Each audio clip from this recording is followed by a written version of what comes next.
Hello again, I am Blunty. Now, I don't want to come off as indelicate here because, well, this is a sponsored video and I have to watch my P's and Q's, but it is a f***ing fantastic morning here in Sydney. I mean, no, it doesn't look like much, but it's overcast, which means I'm nicely lit. It's nice and crisp and cool, so I'm comfortable for a change.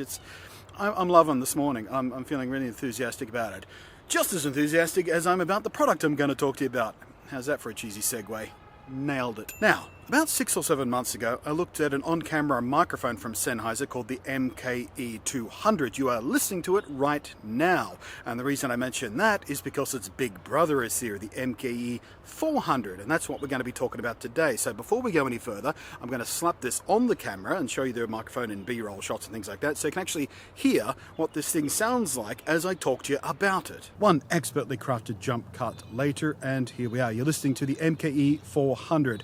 This is the 200 for comparison, so the 400 is a lot bigger. The MKE 400 is for people, let me just put this down, who want a little bit more from the mic, a little bit more control, a little bit more power, a little bit more professionalism, basically. The little MKE 200, brilliant for run and gun vlogging and just plug it in and go. You don't need to worry about anything at all.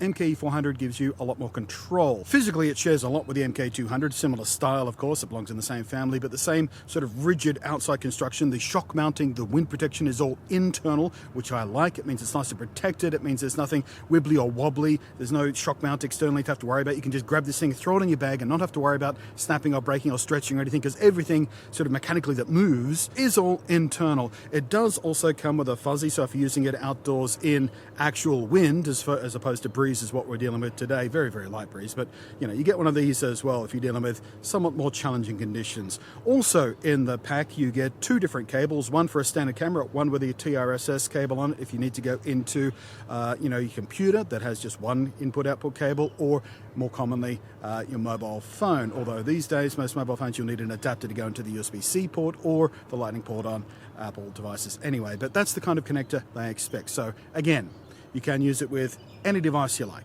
Now, obviously, ordinarily, I wouldn't have it in shot with me here, but for the purposes of demonstration, it's in the shot. But the whole point of using a shotgun microphone like this as a boom microphone is to get it out of shot, so it's not distracting for your viewers, and the whole presentation looks a bit more natural. But should you want to use this microphone that way, this is how it sounds in a more controlled indoor environment. I haven't done any particular soundproofing of my environment. I don't have any panels on the walls or anything like that, so you might be getting just a little bit of room echo, which I usually like because it tends to give a more natural sounding tone as opposed to the sort of super podcasty sound a lot of people aim for. I find that's kind of unnatural for certain kinds of content, so I like that bit of more openness, which you may or may not be hearing at the moment. Just doing the waffling thing so you can have a nice long listen to it and listen for different bits and pieces of the sound profile, but I quite like it. But when it comes to things that make this microphone different from its forebear, from its little brother, we start talking about things like the 3-stage sensitivity switch. So you can avoid using the in-camera gain adjustment, which you do want to do as often as possible because it's never going to be as good as gain you can get on the mic or in post or anything else you're doing. You want to keep your in-camera gain as low as possible, ideally. And one of the things that this microphone lets you do is you have a 3-stage sensitivity switch. So the 400 gets you a lot more control over the sensitivity of your microphone in all kinds of environments to make sure you can get distortion-free audio regardless of what kind of environment you are in.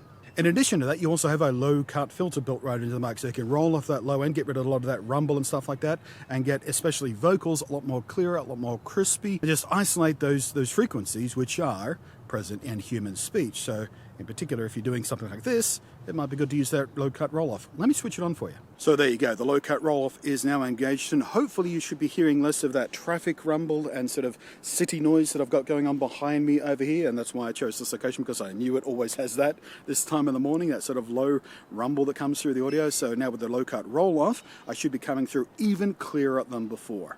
Another similarity it has with the 200 that I liked is it has the locking cables. So the 3.5mm jack that goes into the microphone screws in and locks in, so you're never gonna accidentally pop that thing out, which I have done before on other microphones, and it'll ruin your day. Well, not your entire day, but it'll make it cranky for a while.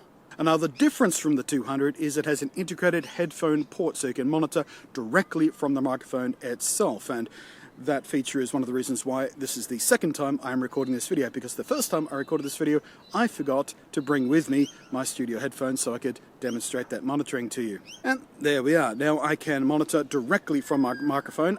Now I'm using this with the Lumix S5. It does have a headphone output on it, so not an essential feature for the way I use this, but a lot of cameras, way too many cameras, camera manufacturers, do not have a headphone output on them because they want to save a bit of money or they want to save a bit of space on their ultra-compact camera, bodies and whatnot. It's very frustrating when it's missing, but with a microphone like this, it has it on board, so you don't need to worry about it. So you can check the levels of your recording before you start recording to make sure you get a good recording.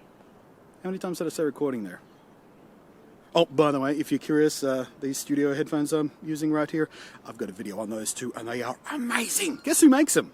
One thing this microphone does that I don't particularly love in my microphones is it is battery powered. It is designed to run for about 100 hours on a set of battery, and it does use a pair of AAAs, which are really easy to get just about anywhere you go. Corner stores, chemists, whatever. You'll normally find them pretty easily, so they're easy to replace if you do happen to run out in the field. And something that accounts for why I don't like battery-powered microphones is I always forget to turn the bloody things off. So they go flat in my camera bag overnight in the hotel room when I'm traveling and whatnot. Well, this one turns itself off automatically when you turn your camera off, because cameras they have a little 5-volt rail coming out of the microphone port for non-powered microphones to use.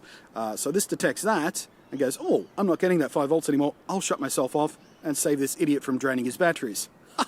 Oh, and something I also meant to mention when I was doing the monitoring thing, it actually has a volume control for your monitoring as well, which a lot of microphones I've used that do have a headphone output don't actually have a volume control for them, which is just as frustrating as not having a microphone port on the camera itself in the first place. But now you can actually control the volume of your listening, of your monitoring, so you can adjust it properly. They've thought it through, is what I'm saying.